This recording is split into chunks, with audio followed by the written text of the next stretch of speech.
अच्छा, सॉरी, किसी के आ जाने के कारण वीडियो बीच में रुक गया था, तो मुझे कंटिन्यू यहाँ से करना पड़ेगा।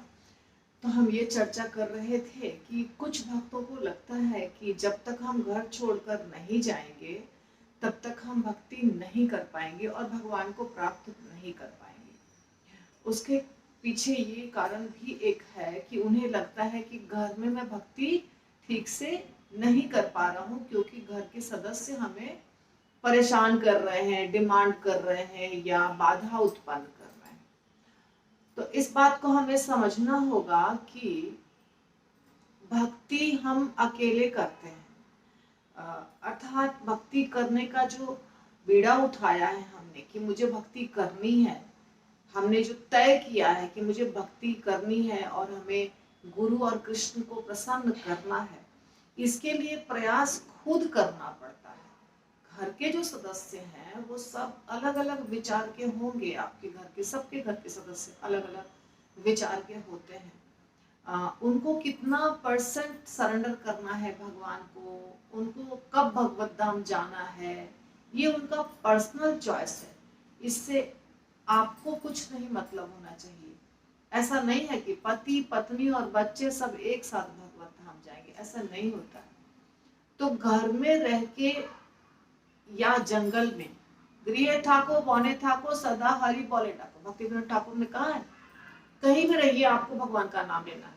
अगर हम अंदर से अनासक्त नहीं होंगे, हम अंदर से वैरागी नहीं होंगे, तो हम यहाँ से घर छोड़कर चाहे 50,000 किलोमीटर दूर चले जाएं, पर हम वहां भी जाके वहां के लोगों के साथ या वहां के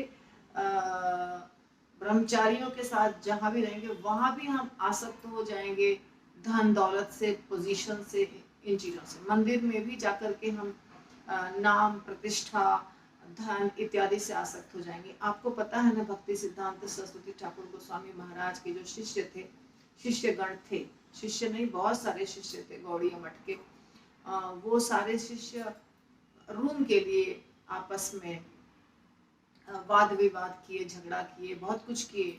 और भक्ति सिद्धांत सरस्वती ठाकुर गोस्वामी महाराज इस बात से बहुत नाराज थे कि ये सब क्या कर रहे हैं, ईंट और पत्थर के लिए लड़ाई कर रहे हैं। तो घर छोड़कर मंदिर चले जाएंगे, फिर भी वहां भी भक्ति नहीं कर पाएंगे। हिमालय पर चले जाएंगे, वहां भी भक्ति नहीं कर पाएंगे। बहुत ऐसे लोग हैं जो घर छोड़ के हिमालय पर गए हैं और हिमालय से आके यहाँ पॉलिटिक्स ज्वाइन किया है। तो हिमालय पर चले जाएं, समुद्र के भीतर चले जाएं, मंदिर में चले जाएं, कहीं भी जाएंगे, परिवर्तन अपने हृदय के अंदर करना है। और जब हमारे हृदय के अंदर परिवर्तन हो जाएगा तो हम यहाँ सबके बीच में रह के भी भक्ति कर सकते हैं, पूरे अच्छे तरीके से भक्ति कर सकते हैं। उदाहरण के तौर पर सारी गोपियां गृहस्थ थीं, कोई गोपी कुंवारी नहीं थी, कोई गोपी ब्रह्मचारिणी नहीं थी, सब गोपी गृहस्थ थी। नंद बाबा, यशोदा माता, सब। परीक्षित महाराज गृहस्थ थे। और शास्त्र में इतने सारे उदाहरण, प्रहलाद महाराज, ध्रुव महाराज, यहाँ तक कि प्रभुपाद, हमारे गुरु महाराज, ये भी गृहस्थ थे। रूप गोस्वामी, सनातन गोस्वामी, ये सारे जो गोस्वामी बने, उनमें से कई गोस्वामी या तो सारे गोस्वामी पहले गृहस्थ आश्रम में थे। बाद में वो घर छोड़ छोड़ करके सब संन्यास ग्रहण किए। प्रभुपाद चैतन्य महाप्रभु की आज्ञा का पालन किए। तो गृहस्थ आश्रम रुकावट नहीं पैदा करता है, रुकावट हमारे मन के अंदर है कि हम चीजों से कितना आसक्त हैं। हम अपने पुत्र से आ सकते हैं, हम अपने घर से आ सकते हैं, हम आ सकते हैं, हम जमीन जायदाद धन से आ सकते हैं। तो ये इसमें ना पुत्र की गलती है, ना पत्नी की गलती है, ना पति की गलती है, किसी की गलती नहीं है, खुद की गलती है कि हम आ सकते हैं। दूसरे को दोष देने से कोई फायदा नहीं। अनासक्त तो हमको होना है, चीजों से अनासक्त, लोगों से अनासक्त, पोजीशन से अनासक्त, हर चीज से अनासक्त होना होगा और सिर्फ कृष्ण पर आश्रित होना होगा। शरणागति के जो 6 लक्षण हैं वो आप जानते हैं, कई बार मैंने बताया है। तो अनासक्त हमको होगा, तब हम पूर्ण रूप से शरणागत हो पाएंगे। तो इसमें कोई आश्रम किसी व्यक्ति को भगवत धाम नहीं पहुंचाता है। ये आश्रम में आ गया तो ब्रह्मचर्य आश्रम का हर व्यक्ति भगवत धाम चला जाएगा, संन्यास आश्रम का हर व्यक्ति भगवत धाम चला जाएगा, गृहस्थ आश्रम का कोई व्यक्ति भगवत धाम नहीं जाएगा। सबसे ज्यादा भगवत धाम गृहस्थ आश्रम के व्यक्ति गए हैं। बहुत सारे भरे पड़े हैं शास्त्र में। बताइए, कौशल्या माता दशरथ जी क्या थे, रामचंद्र जी क्या थे, चैतन्य महाप्रभु क्या थे, सब गृहस्थ, सारे गृहस्थ के उदाहरण है। इसीलिए ये कभी मत सोचिए कि गृहस्थ आश्रम में भक्ति नहीं होगी, दूसरे आश्रम में भक्ति होगी। भक्ति व्यक्ति करता है, आश्रम भक्ति नहीं करता है, ठीक है ना। तो परीक्षित महाराज सब कुछ छोड़ के चले आए और सबसे अनासक्त भी हो गए। मुक्त होने का अर्थ है देहात्म बुद्धि से स्वतंत्र होना, जो निजी शारीरिक आवरणों और शरीर से संबद्ध प्रत्येक वस्तु तथा पत्नी, संतान तथा अन्य सारे झंझटों के प्रति भ्रामक आसक्ति है ना। ये सब झंझट है। जब हम शास्त्र को पढ़ रहे हैं, हमको शास्त्र बता दिया है साफ साफ शब्दों में कि ये सब बेड़ियां हैं, इससे आपको छूटना है। फिर छूटना तो अपने हाथ में है, छूटना है छूट जाएंगे, नहीं छूटना है। और अगर प्रयास करेंगे और नहीं छूट पाएंगे और प्रयास हृदय से करेंगे तो भगवान आपको छुटा देंगे। कैसे? प्रभुपाद बहुत चाहते थे बिजनेस करें, पैसा बहुत कमाएं, उसके बाद प्रिंटिंग प्रेस में जाकर के प्रभुपाद अपने गुरु के पुस्तक को छपाना चाहते थे, पर भगवान ने क्या किया? कुछ भी चलने नहीं दिया, ना बिजनेस चलने दिया, ना परिवार चलने दिया। फाइनली संन्यास आश्रम ग्रहण किए बिना पैसे का, फिर बिना पैसे के गए भी विदेश। तो जो प्लान किया वो नहीं होता है, जो कृष्ण की इच्छा होती है वो होता है। इसीलिए ज्यादा प्लान नहीं करना है, खाली यही प्लान करना है कि कृष्ण की सेवा कैसे करें, हम कंफर्टेबल होकर सेवा करेंगे, हम धन कमाएंगे, हम ये सब वो सारी चीजें, बाहरी जो चीजें हैं वो क्या सूटेबल है हमारे लिए और क्या सूटेबल नहीं है, ये डिसाइड भगवान करते हैं। हमें सिर्फ एक ही चीज डिसाइड करना है, हे कृष्ण मैं आपका दास हूँ और मुझे आपकी सेवा करनी है, और मैं अभी जिस परिस्थिति में हूँ उस परिस्थिति में जितना संभव है कर रहा हूँ। परिस्थिति आप बनाइए, सेवा आप करवाइए, बस, और सेवा में लग जाइए। फिर देखिए कैसे परिस्थिति बदलेगी, कैसे भगवान आपको जोड़ेंगे। ये 100% ट्रू है, इसमें 99% की बात नहीं कर रहे हैं। तो हे महर्षियों, महात्मा महाराज परीक्षित ने भगवान कृष्ण के विचार में निरंतर लीन रहकर अपनी मृत्यु को आसन्न जानकर सारे सकाम कर्म अर्थात धर्म के कार्य, आर्थिक विकास, इंद्रिय तृप्ति त्याग दिए और कृष्ण के लिए सहज प्रेम में अपने को दृढ़ता से स्थिर कर लिया। तब उन्होंने इन सारे प्रश्नों को उसी तरह पूछा जिस तरह तुम सब मुझसे पूछ रहे हो। परीक्षित महाराज प्रश्न पूछने के पहले कितनी चीजों को किए देखिए।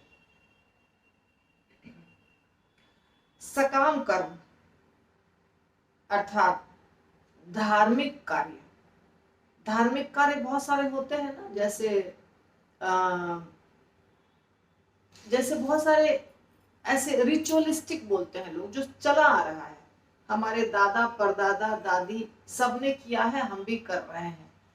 कोई भी घर में हमारे वंश परंपरा में जो चली आ रही है चीजें, धार्मिक कार्य, वो धार्मिक कार्य सकाम कर्म होते हैं मोस्टली, जिसके बदले हमें कुछ प्राप्त होता है। सकाम यानी कोई कामना होती है, सकाम, काम यानी कामना, स कामना से जुड़ा हुआ कार्य, सकाम कर्म। तो सकाम कर्म हमेशा होता है जो हमको कुछ देगा, तो उसमें हम फंसते हैं। इसीलिए परीक्षित महाराज ने सकाम कर्मों को त्याग दिया, आर्थिक विकास तथा इंद्रिय तृप्ति को त्याग दिया। धन को और बढ़ाने के लिए जो कार्य करते हैं उसको कहते हैं आर्थिक विकास का कार्य, और उस आर्थिक विकास के कार्य के द्वारा जो अर्थ प्राप्त होता है उससे हम क्या करते हैं, इंद्रिय तृप्ति। पहले के राजा महाराजा बहुत सारी शादियां करते थे। मैं परीक्षित महाराज की बात नहीं कर रही हूँ, साधारण बात कर रही हूँ, कॉमन बात कर रही हूँ। एक राजा एक शादी जब पहले यंग में माता पिता कर देते थे, उसके बाद जिधर गए उधर जो लड़की मिली उससे शादी कर लिया, सीधे शादी करके घर आ गए। बहुत सारी ये रानी वो रानी वो रानी, दुनिया भर की रानी होती थी उनकी। क्या होता था? इंद्रिय तृप्ति। पहले धन, धर्म, अर्थ, मोक्ष, काम। धर्म, हाँ, तो ये चार चीजें, धर्म अर्थ काम मोक्ष, जो भी आगे पीछे कर लीजिए। तो ये चार चीजें जो हैं, ये मोक्ष लास्ट में होता था, मोक्ष के लिए तो ट्राई नहीं करते हैं जल्दी लोग। और धर्म अर्थ काम ये होता था, पहले धर्म करेंगे फिर अर्थ प्राप्ति होगी, फिर काम पूर्ति करेंगे, बाद में मोक्ष के बारे में सोचेंगे करना है प्राप्त कि नहीं करना है। तो यहाँ पे परीक्षित महाराज ने इंद्रिय तृप्ति के सारे चीजों को भी त्याग दिया और कृष्ण के प्रति अपने हृदय को दृढ़ता पूर्वक तैयार किया कि मुझे अब सिर्फ कृष्ण के लिए करना है, ठीक है। और तब प्रश्न पूछना शुरू किया। ये तरीका है, ऐसा नहीं कि मंदिर आए एक भी माला नहीं करेंगे, माला पकड़ेंगे भी नहीं, और फोन नंबर मिल गया बस फोन कर करके ये कैसे होता है प्रभु जी, वो कैसे होता है माता जी, बस चालू है। प्रभु जी आप कितना माला किए? माता जी माला करने का टाइम नहीं मिलता है, बहुत पढ़ाई है, बहुत स्टडीज है। तो फिर प्रश्न क्यों पूछ रहे हो? यदि आप माला नहीं करते हैं तो आपको प्रश्न नहीं पूछना चाहिए, क्योंकि जब तक आपके अंदर भगवान के प्रति श्रद्धा नहीं उत्पन्न होगी तब तक हमारा सिर्फ समय बर्बाद होगा आपको प्रश्न का उत्तर देकर के। जब आप श्रद्धा और विश्वास के साथ भक्ति शुरू करते हैं तब जो आपके मन में दुविधा पैदा होती है उसका निवारण करना एक काउंसलर या प्रीचर की ड्यूटी है, ना कि सिर्फ समय आपको हम दे रहे हैं उधर से कुछ भी नहीं आपका। ये गलत बात है बिल्कुल। इसीलिए पहले सरेंडर हो कृष्ण को, कृष्ण के रास्ते पे चलना शुरू करो, भक्ति के रास्ते पे चलना शुरू करो। चलने के बीच में जब बाधा आती है तो सीनियर डिवोटी से पूछो, यह है तरीका। तो परीक्षित महाराज ने वैसे ही किया, प्रश्न पूछना शुरू किया। प्रश्न क्या पूछा? हे विद्वान ब्राह्मण, आप भौतिक दूषण से रहित होने के कारण सब कुछ जानते हैं, ये गुणगान करना हुआ। अतएव आपने मुझसे जो भी कहा है वह मुझे पूर्णतया उचित प्रतीत होता है। आपकी बातें क्रमशः मेरे अज्ञान रूपी अंधकार को दूर कर रही है, क्योंकि आप भगवान की कथाएं कह रहे हैं। जो कथावाचक है उनका गुणगान हो रहा है कि आप इतना अच्छा बता रहे हैं, भगवान की कथा बता रहे हैं, मेरा अज्ञान दूर हो रहा है। भगवान की कथा सुनने से हमारे अंदर प्रकाश पैदा होता है, अंधकार दूर होता है, अज्ञान दूर होता है, ज्ञान पैदा होता है। और भक्ति को दृढ़ बनाने के लिए आध्यात्मिक ज्ञान अति आवश्यक है। आप ध्यान रखिए इस बात का। कई बार होता है कि हम सेवा करेंगे मंदिर में जाके, राजभोग संध्या भोग हार सेवा उछल कूद करेंगे हरे कृष्ण महामंत्र में, मगर प्रवचन में बस या तो बैठेंगे तो नींद आएगी, या तो प्रवचन में आएंगे ही नहीं, काउंसलिंग में आएंगे ही नहीं। ऐसे भक्ति नहीं होगी। जब टूटेगी ऐसी भक्ति तो पूर्णतः टूट जाएगी। क्यों? क्योंकि बेस मजबूत नहीं है। इसीलिए बेस का मजबूत होना बहुत आवश्यक है। बेस का अर्थ क्या होता है? आध्यात्मिक ज्ञान। मैंने पिछले किस लेक्चर में बताया था याद नहीं, हाँ तो वापस बता। जैसे कि आप कहीं जा रहे हैं रास्ते पे, वो रास्ता आपको 2-3 जगह कटता है ना, एक रास्ता 2 रास्ते में या 3 रास्ते में बट जाता है, चौराहा पे जाके या कहीं और। तो वहां पे आपको डिसाइड करना पड़ता है कि हम किस रास्ते पे जाएं। यदि आपको ज्ञान नहीं है थोड़ा भी, और आप जिसके साथ जा रहे हैं वो आदमी का साथ छूट गया है, तो आप कैसे डिसाइड करेंगे कौन रास्ता सही है? गलत रास्ता दिखा देगा कोई व्यक्ति, गलत रास्ते पे चले जाएंगे। उस समय जब आप अकेले होते हैं, ऐसे जीवन में बहुत सारी घटनाएं भी घट जाती हैं जो आपको लगता है कि हम किसी को नहीं बता सकते हैं, बहुत गुप्त बात है हमारे जीवन का, कुछ बहुत अंतरतम बात है, कुछ ऐसा रिश्ता नाता है जिसमें कि हम बता नहीं सकते हैं इस बात को किसी को। ऐसा भी जीवन में होता है। कई घटनाएं जीवन में ऐसी हो जाती हैं जो आपको किसी के ऊपर विश्वास नहीं है कि हम बताएं। पति को भी नहीं बता सकते हैं, पत्नी को भी नहीं बता सकते हैं, माँ को, बाप को, दोस्त को, रिश्ते नाते को। उस समय डिसीजन कैसे लेंगे? उस समय कौन अब बताएगा आपको कि सही क्या है गलत? क्योंकि डिसीजन तो लेना है, डिसीजन तो लेना है। तो उस समय यदि ज्ञान, आध्यात्मिक ज्ञान रूपी प्रकाश आपके हृदय में है तो डिसीजन सही होगा, और अगर आध्यात्मिक ज्ञान रूपी प्रकाश नहीं है, अंधकार है, तो डिसीजन गलत हो जाएगा। डिसीजन का मतलब समझ रहे हैं? जो यहाँ पे बिल्कुल इंग्लिश नहीं जानते हैं उनको बता दूं, आपको 2-3 तरह की चीजें हैं, ये भी कर सकते हैं, वो भी कर सकते हैं। जैसे एग्जाम्पल मैं आपको बता रही हूँ, आपका बच्चा अगर सेटल होने वाला है लाइफ में, कहीं कुछ उसको करना है, विवाह करना है, मान लीजिए उसको विवाह करना है, या उसको नौकरी करनी है, या उसको विदेश जाना है, या आपके घर में कुछ पैसे की बहुत दिक्कत है, ऐसी बहुत समस्याएं कभी कभी जीवन में बहुत गंभीर समस्या चली आती है। तो उस गंभीर समस्या के समय आप चाहते हैं कि ये बताऊं नहीं किसी को, मैं खुद ही सॉल्व करूं, ठीक है, आप कर लीजिए। अगर आपको काउंसलर पे विश्वास है और अगर आप मानना चाहते हैं बात, तभी काउंसलर से बात करिए। यदि काउंसलर से सिर्फ टाइम पास के लिए बात करना है और करना अपने मन का है, 4 लोगों से खाली पूछना है, काउंसलर से भी पूछ लेंगे, 2-4 ब्रह्मचारी से भी पूछ लेंगे, 2-4 सीनियर जूनियर सबसे पूछ लेंगे, अब अगर करेंगे क्या? अपना जो मन है वो। ऐसा अगर करना है तो किसी से मत पूछिए, खुद ही का कर लीजिए, क्योंकि ये अपराध है। अगर आपको बात माननी है अपने काउंसलर की, तो आप काउंसलर को फोन करिए या उनसे सलाह लीजिए। नहीं बात माननी है तो सलाह मत लीजिए, क्योंकि डबल अपराध हो जाता है। पूछ करके नहीं करना डबल अपराध है, नहीं पूछना एक अपराध, और पूछ करके नहीं बात मानना डबल अपराध। तो ये काम मत करिए, तो ये ध्यान रखिए। तो जब डिसीजन आपको खुद लेना है और ज्ञान भी नहीं है शास्त्रों का, तो डिसीजन क्या हो जाएगा? पूरा गलत। लेकिन अगर शास्त्रों का ज्ञान है, तो एक प्रॉब्लम है कि शास्त्रों का ज्ञान है, फिर हमारा डिसीजन सही होना चाहिए, है ना? ऐसा लगता है ना कि हमें शास्त्रों का ज्ञान है तो हमने जो डिसीजन लिया वो सही ही होगा, क्योंकि हमें भी भागवतम पता है, हमें भी भगवत गीता पता है, हमने बहुत सारे प्रवचन सुने हैं। ऐसा किसी भी व्यक्ति को लग सकता है, पर ऐसा हमेशा नहीं होगा कि आप सही डिसीजन लेंगे, क्योंकि शास्त्रों में बहुत सारी चीजें हैं, बहुत सारी चीजें। तो क्या चीज आपके परिस्थिति के अनुसार सही है, वो डिसीजन लेना होता है।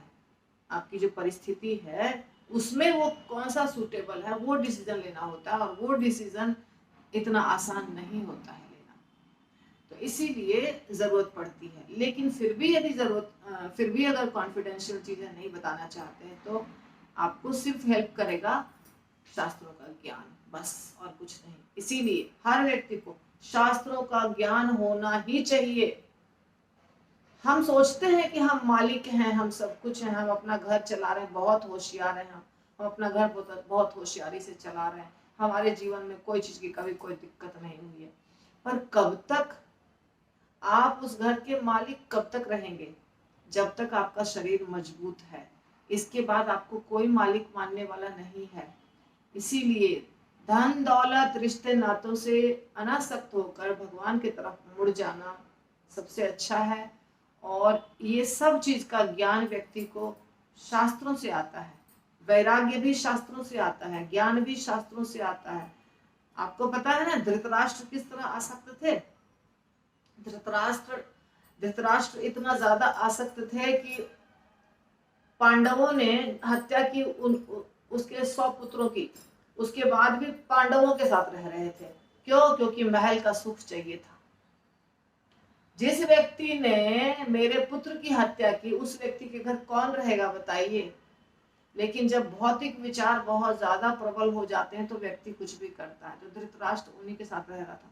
तब विदुर जी उनको एक तरह से डांट फटकार बहुत कुछ सुनाया, उनको बहुत बेइज्जती वाली बात बोली और उनको लेकर के जंगल चले गए।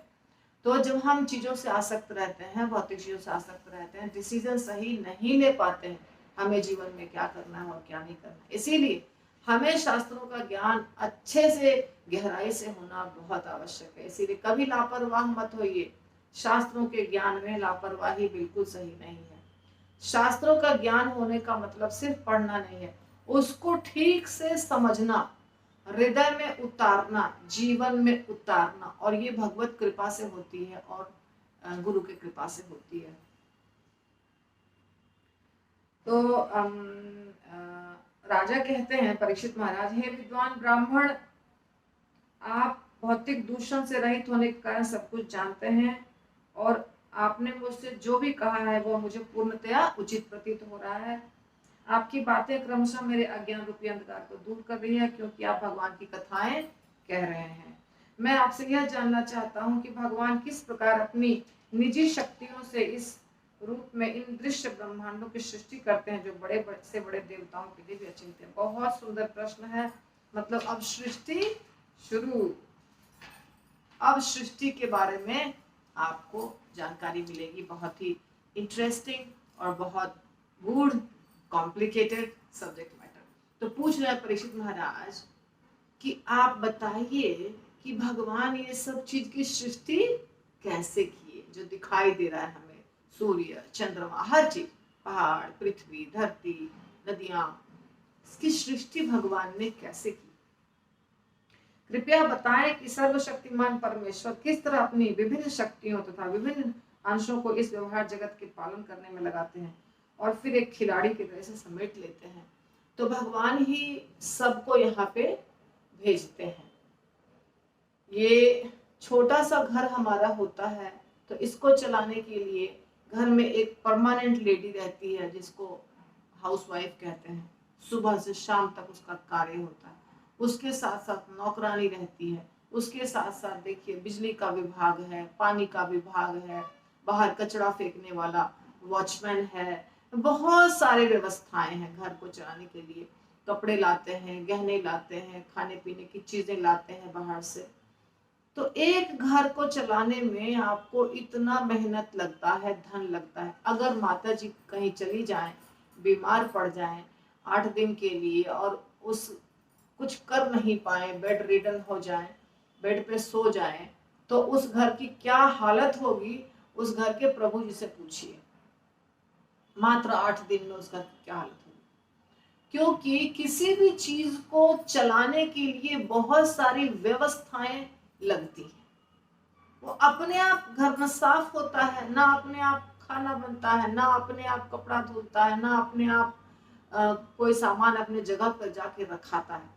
जब हम घर में रहते हैं तो हम जितने सदस्य रहते हैं वो सारे सदस्य खाते हैं, पीते हैं, सोते हैं, नहाते हैं, धोते हैं, सब कुछ करते हैं। तो चीजें हर समय गंदी होते रहती है, उसको साफ करना पड़ता है, उसको जगह पे रखना पड़ता है। ये भले शायद प्रभु जी लोगों को समझ में नहीं आ रहा होगा, पर माता जी को समझ में आ रहा होगा। इसी प्रकार ये जो दुनिया है, इसमें भी हर समय मैनेजमेंट लगता है। ये तो छोटा सा उदाहरण है, बहुत छोटा सा उदाहरण, पर ये जो सृष्टि है इसमें हर समय हवा को चलना है, पानी को बरसना है, ठीक है ना, और समुद्र से पानी को उड़ना है, फिर उसको बारिश के रूप में बरसना है, फिर चंद्रमा और सूर्य को चलना है, पृथ्वी को चलना है, फिर टाइम पे सूर्य को उगना है, फिर टाइम पे सूर्य को डूबना है, फिर टाइम पे चंद्रमा को उगना है। सारे ग्रह नक्षत्र को अपने अपने कक्षा में घूमना है, अपने अपने जो रोटेशनल मार्ग है उसमें उसको घूमना है। कोई ऐसा नहीं करेगा यहाँ से वहां अपनी दिशा को छोड़ के दूसरी जगह चला जाएगा तो पूरा एक्सीडेंट हो जाएगा, 1 सेकंड के अंदर ये समूचा खत्म हो जाएगा। तो उसकी एक व्यवस्था की गई है। वो व्यवस्था अपने आप नहीं हो सकती है।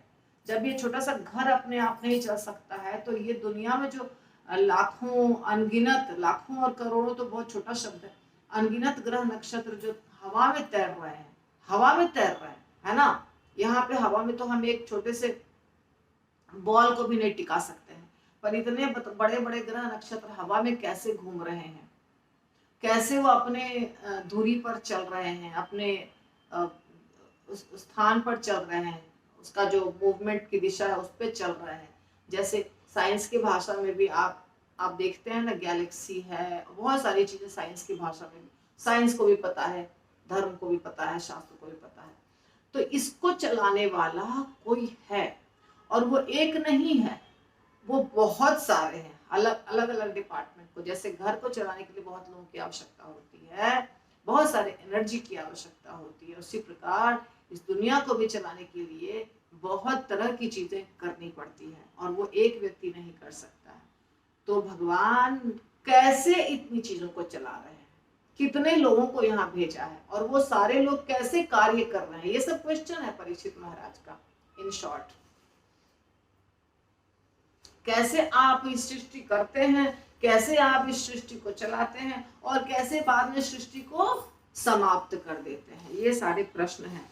तो हे विद्वान ब्राह्मण, भगवान के दिव्य कार्यकलाप अद्भुत हैं और वे अचिंत्य प्रतीत होते हैं। वो देवताओं को भी समझ में नहीं आता है, हम तो छोटे आदमी, ऐसा परीक्षित महाराज का कहना है कि देवताओं को भी समझ में नहीं आता है और हमारे लिए तो अचिंत्य है ही, क्योंकि अनेक विद्वान पंडितों के महत प्रयास भी उन्हें समझने में अपर्याप्त सिद्ध हो रहे हैं। जितने भी बड़े बड़े पंडित हैं, परीक्षित महाराज के समय जितने पंडित थे उनको भी समझ में नहीं आ रहा था, आजकल के लोगों को भी कुछ समझ में नहीं आ रहा है। ये जो सब लोग सैटेलाइट वगैरह करते हैं, क्या क्या करते हैं, यहाँ जाना है वहां जाना है, ये सब जस्ट हमारे दृष्टि से लग रहा है कि हमने बहुत कोशिश किया, पर आप अगर पूरे सृष्टि को देखेंगे तो आपको लगेगा कि ये प्रयास एकदम तुच्छ नगण्य।